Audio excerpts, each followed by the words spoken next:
Hi, I'm Sarah from The Upcoming. A real pleasure to have you here with us. It feels quite funny to bring Christmas into October. What's it like to be here today presenting this film here at London Film Festival? Well, it's a big thrill for me. So unlike Richard, this is my first film, so it's very exciting. I'm slightly disappointed it's not a red carpet, but it's a sort of blue Christmassy one.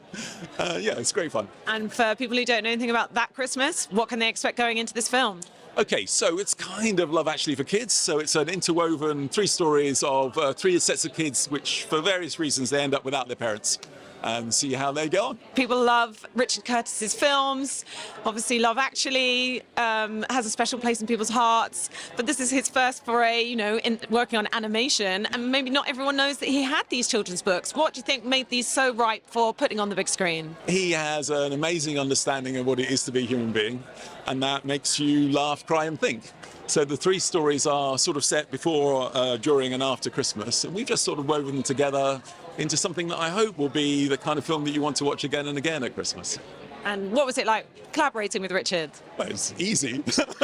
My recommendation to other writers is write with Richard Geddes, and it comes out nicely. And what was the process like of adapting the books for the screen, deciding what was going to stay in, what maybe you need to skip over? Yeah, well, actually, it was kind of about stretching the stories. So they're children's stories. They're only about 600 words each. So it's quite a lot of work to weave them together and to create a bit of depth to their families. We started nearly 5 years ago. That's how long animations take.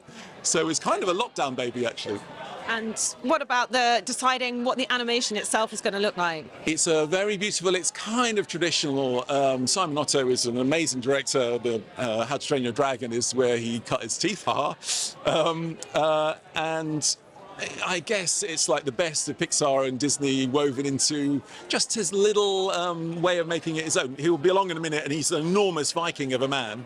So everybody's got the same slightly bungee nose as him. Look out for it.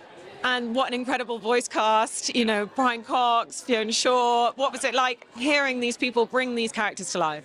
Well, the great thing about animation is you get 2 or 3 goes at it. So we've had them in and out at various points. I think with Brian Cox, it was amazing to see him just walk in and nail every line first time. I mean, he was never in the studio for more than about 20 minutes. And it's been lovely to try and build a character off the voice. And what do you hope people take away from watching the film in terms of the themes around Christmas? They're having those traditions, but it can also be sort of bittersweet for a lot of people, Christmas. Yeah. So it's almost remembering that the point is to spend time with loved ones. Yeah, I think that there's a line in the film which says that Christmas kind of magnifies emotions. So if you feel happy and surrounded by friends, you feel great. And if you're on your own, that can be intensified as well. So it kind of plays with both of those things. And I think the important message is just to try and be with friends and family when you can.